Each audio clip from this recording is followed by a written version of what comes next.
Приветствую вас, друзья, на канале Чуча ТВ. Мы продолжаем серию обзоров замечательного принтера от компании Tvo3 Sapphire Plus.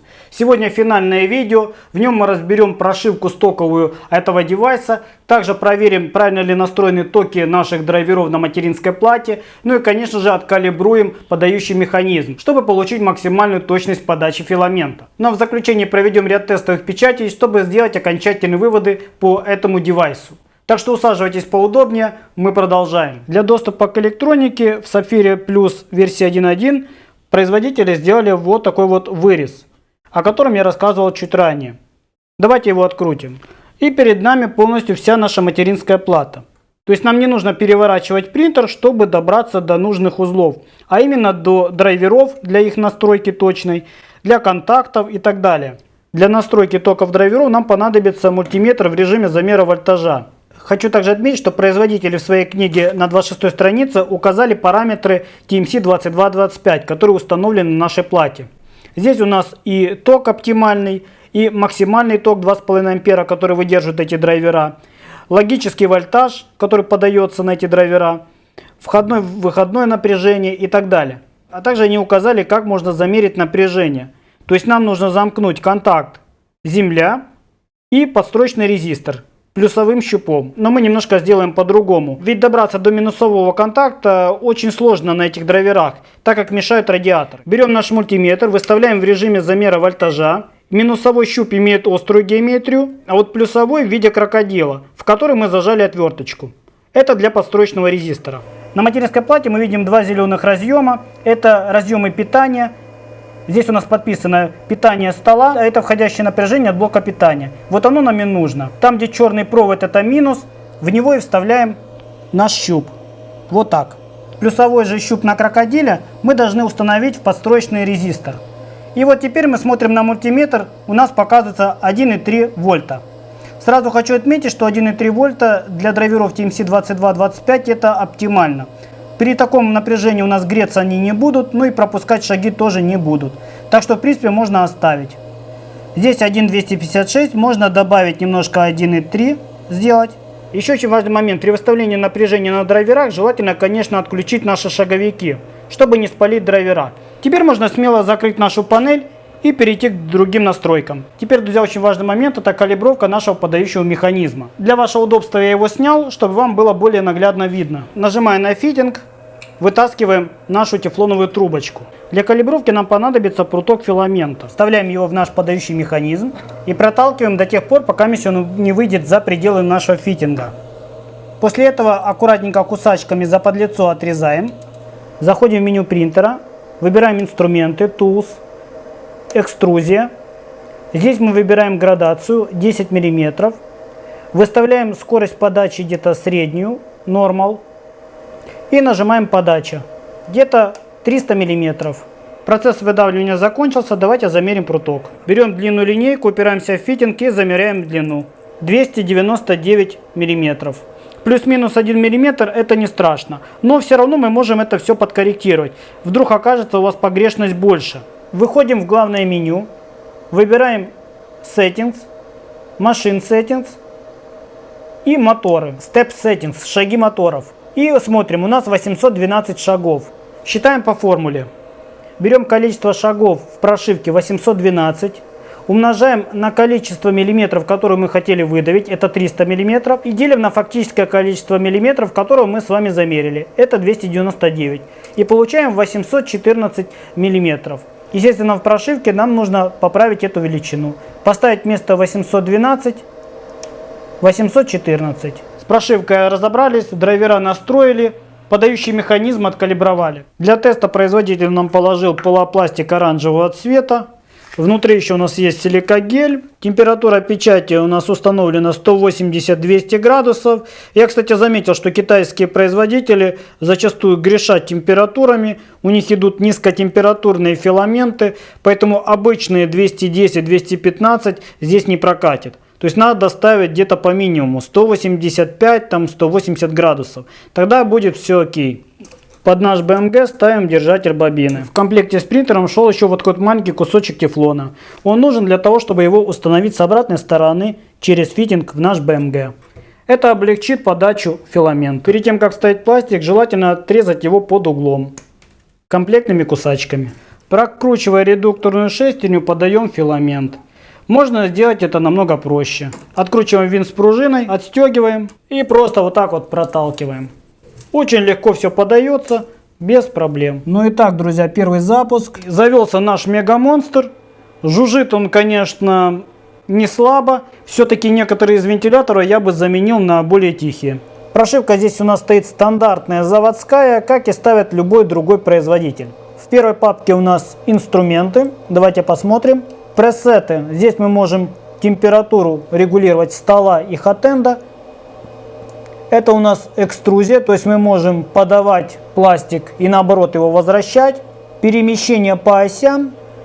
По оси X перемещаем в сторону на 10 мм, вправо, влево. По Y проверяем перемещение вперед, назад. Прекрасно, все работает. И по оси Z поднимаем вверх на 10 мм, вниз на 10 мм. Уровни – это перемещение по столу в определенные точки, там 4 точки, а может быть и 5, проверим. Здесь у нас филамент, подача филамента и выгрузка филамента. More – это больше. Мы можем откалибровать пиды при желании. Возвращаемся назад, набираем Settings. В прошивке есть возможность установки Wi-Fi, но для этого нужно поставить еще дополнительно модуль. Он у меня, кстати, есть, мы его, возможно, в следующей модернизации и установим. Это у нас регулировка вентилятора обдува детали. Если мы его сейчас включим, то турбины 40×10 у нас сразу, видите, запускается, работает в 100% режиме. О самом сапфире, какая версия прошивки у нас стоит? Версия 2.0.3.1. Машинные настроечки. Здесь выбираем машин. У нас есть тип кинематики. Фактический размер области печати 305 на 305 на 350. Это куда перемещается у нас голова, то есть где находятся концевики. Тоже можно настраивать. Конечно, это не те настройки, как в Марлине, но, по крайней мере, хоть что-то есть, это уже хорошо. Ну и концевики сами. Как они работают в закрытом состоянии, в открытом, на размыкание, на замыкание. Filament Settings. Здесь мы указываем параметры выгрузки филамента, загрузки филамента. Level Settings – это уровни. Кстати, да, для этого принтера хотелось бы видеть все-таки здесь BealTouch. Область печати большая, но его здесь нет, но мы его в любом случае поставим чуть позже. Прекрасно, ребята, у нас есть еще настройки PID. То есть мы можем их сюда просто внести и сохранить. Здесь у нас инвертирование моторов. Ну, к примеру, вы поставили на экструдер короткий мотор, а там нужно инвертировать в обратную сторону. И вот здесь вы можете на экструдере, например, поставить инвертирование. Здесь у нас настройки шагов по разным осям X, Y, Z. Возвращаемся назад. Здесь у нас мотор OFF. То есть, когда мы перемещаемся по осям X, Y, Z, у нас моторы работают в режиме удержания. То есть, их перемещать нельзя. Нажимая мотор OFF, мы, по сути, отключаем эту функцию и можем двигать вручную нашими осями. Ну и language. Ребят, что я сразу не перешел на русский, даже не знаю. Ну, а ну-ка, неплохо вроде. А, нет, здесь, ребят, у нас не переведено. Китайцев не хватило на эти функции перевести. Ну, может быть и правильно, потому что мы их все уже на память практически знаем, поэтому переводить их особо-то и не нужно. Наша задача сейчас приподнять стол. Но если мы сейчас нажмем Home, стол может въехать нам в сопло. Потому что концевик мы по оси Z еще точно не выставили. Как в таком случае поступить? Нажимаем выход в Home. Когда наш стол уже дойдет почти до самого сопла, нажимаем вот здесь вот концевик. Полный порядок. Ну а теперь нажимаем отключить удержание моторов, чтобы мы могли вручную перемещать наш стол до уровня сопла. И вот смотрите, если бы мы сейчас не нажали с вами концевик, вот уже видите, стол коснулся сопла, а концевик даже еще не сработал. То есть это неправильно, иначе мы можем просто так вот запороть себе нашу поверхность. Подкручиваем наши барашки до половины размера самой пружины. В таком положении, когда сопло касается стола, концевик у нас еще не сработал. То есть этот момент нужно исправить. И для этого нам придется открутить два боковых винта, которые крепят каретку с осевым подшипником. И если честно, друзья, это не особо удобно, потому что вот эти вот механизмы должны стоять стационарно. Мы не должны даже до них дотрагиваться. Поэтому этот момент мы тоже учтем в следующей доработке и сделаем так, чтобы концевик у нас мог перемещаться. Опускаем механизм до тех пор, пока не сработает концевик. Вот он у нас загорелся. В этом положении нам нужно его и зафиксировать. Заходим в инструменты, заходим в Home и нажимаем All по всем осям. Прошло перемещение по оси X, по оси Y, концевики отбились, голова вышла в центр. Немножко опускается стол, и сейчас он поднимется до срабатывания концевика. Надеюсь, что у нас голова не въедет в наш стол. Нет, все в порядке. Обратите внимание, у нас получается стол как раз вышел там, где и должен быть. Если мне что не нравится в этой прошивке, после срабатывания концевика стол опускается где-то на 2 сантиметра. И соответственно нам не дает эта возможность замерить зазор между столом и соплом. Но в этом нет ничего страшного, потому что мы можем воспользоваться функцией уровень. Для пилопластика берем щуп 1/10, нажимаем в уровнях первую точку, и голова перемещается в передний левый угол. Подставляем щуп, барашком отпускаем до тех пор, пока щуп не коснется сопла и стола. Вот так, с небольшой притирочкой должен ходить. Нажимаем вторую точку, и вот перемещение идет в соседний угол. Также между столом и соплом ставим щуп и выравниваем до тех пор, пока не будет небольшое трение. Ну и по такой же методике переходим в соседний угол, в третью точку. Это мы с вами сделали предварительную ручную и автоматическую калибровку, выставили правильно стол, чтобы не было никаких перекосов, все было практически идеально. Сейчас мы можем установить температуру стола, допустим, 60-70 градусов, чтобы он прогрелся. После этого повторить автоматическую калибровку по 4 углам с помощью набора щупов. Ну вот теперь, друзья, сборка и настройка окончена. Запускаем тестовую печать. Как я говорил в предыдущих видео, в комплекте шла вот такая вот флешка с SD-картой на 4 гигабайта. Сюда я уже забросил калибровочный кубик, с него мы начнем наши тесты.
первую модель мы напечатали пластиком ПЛА. Это заводской филамент, который шел в комплекте с нашим принтером.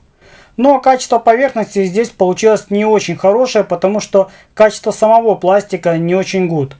Поэтому я решил не экспериментировать больше с этим филаментом и взял проверенный от компании Plexivile. Это украинский производитель, качество филамента просто отличное. Тоже ПЛА, но при этом он работает на более высоких температурах. При этом посмотрите на качество поверхности, она практически зеркальная, гладенькая. Но обратите внимание, что на модели присутствуют вот такие вот полосы вертикальные, практически со всех сторон. Это прорывается заполнение, которое находится у нас внутри, именно через эти стенки. Из-за того, что я забыл убрать галочку в слайсере Cura, печатать сначала заполнение. То есть эту галочку нужно обязательно убрать, иначе вот такие вот полосы будут у вас на модели. Вот, к примеру, калибровочный кубик от той же компании Plexivile, но напечатанный именно пластиком PG. Здесь также я забыл убрать эту галочку, и вот тоже есть такие вот две вертикальные полосы. Здесь, здесь, на каждой стенке. То есть это прорывается именно заполнение. Но при этом обратите внимание на геометрию, она у нас правильная. Обдув справляется отлично. Да и в целом по геометрии здесь проблем никаких нет. А вот, ребята, и кораблики бенча. Тоже напечатанные пластиком PG от Plexivile. На этом кораблике галочка в слайсере Cura была установлена. И видно, как прорывается заполнение на нашей корме. То есть отчетливо видны диагональные полосы. А вот на этом кораблике у нас полос таких нет. Все достаточно гладенько. Единственное, посередине корабля есть такая вот полоса. Это, кстати, проблема именно TFT экрана. Дело в том, что в процессе печати он тухнет автоматически, но при нажатии на него и активации наша голова хот-энда на полсекунды останавливается на одном месте. Из-за чего происходит переизбыток филамента и получилась вот такая вот полоса. Поэтому программистам компании TVOTRIS нужно разобраться с этим вопросом, чтобы не было этих подвисаний. При этом хочу отметить, что когда экран у нас активирован и мы меняем настройки, то подвисаний не происходит. Только тогда, когда экран выключен. А вот этот калибровочный кубик был напечатан по всем правилам. Здесь я галочку убрал в слайсере Cura. И вот никаких вертикальных полос здесь нет. Поверхность гладенькая, практически зеркальная, приятная на ощупь. При этом верхняя крышка получилась идеально. Никаких пропусков переэкструзии нет и недоэкструзии тоже. А теперь посмотрим на более сложную геометрию. Это мастер йода в масштабе 100%. Здесь у нас, видите, пропечатались отлично все буквы. Окружность отработана тоже превосходно. Скорость печати здесь была 100 мм в секунду, что в принципе немало. Если посмотреть на те же уши, видите, угол нависания какой огромный, но при этом все равно никаких проблем особых нет. Тоже обдув справился отлично, ну и укладка слоев мне тоже нравится. А это, ребята, самая любимая модель, напечатанная в режиме вазы. Ее очень часто печатают в нашем телеграм-чате. Почему? Потому что данная модель позволяет понять, как работает механика оси Z, и мы видим, что результат получился весьма хорош. Высота слоя 0,12, скорость печати 60/30. Ну а теперь самый мучительный долгожданный вопрос – это печать гибкими филаментами, такими как Flex.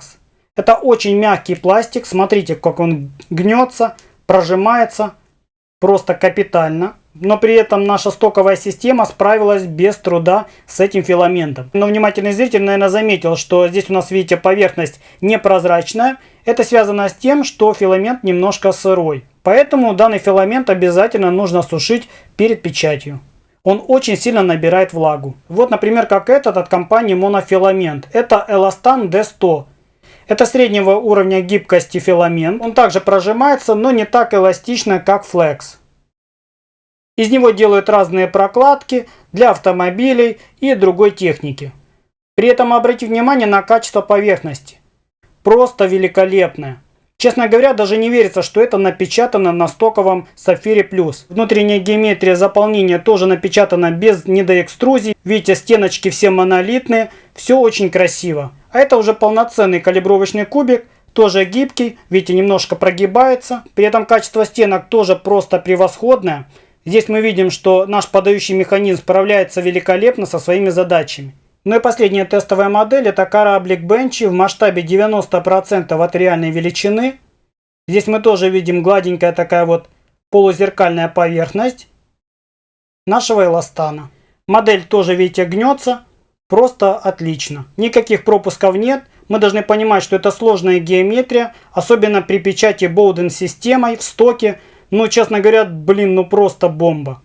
На самом-то деле, для меня это был небольшой даже шок, потому что так печатает в стоке Sapphire Plus, даже не верится. И вот, ребята, мы закончили наш финальный обзор 3D принтера Sapphire Plus версии 1.1. Впечатления об этом принтере у меня только позитивные. За него я дал $515 и не жалею ни копейки. Качество принтера тоже порадовало, особенно составных комплектующих, например, тех же рельс MGN12.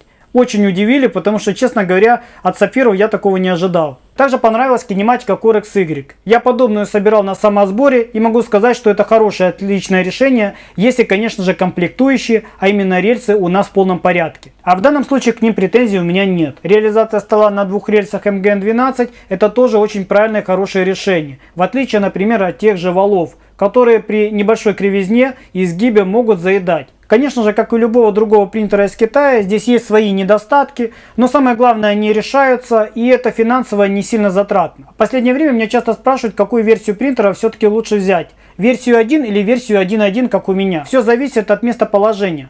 Если вы живете в Украине, то выгоднее вам будет все-таки версия 1.1, потому что разница между первой и последней небольшая.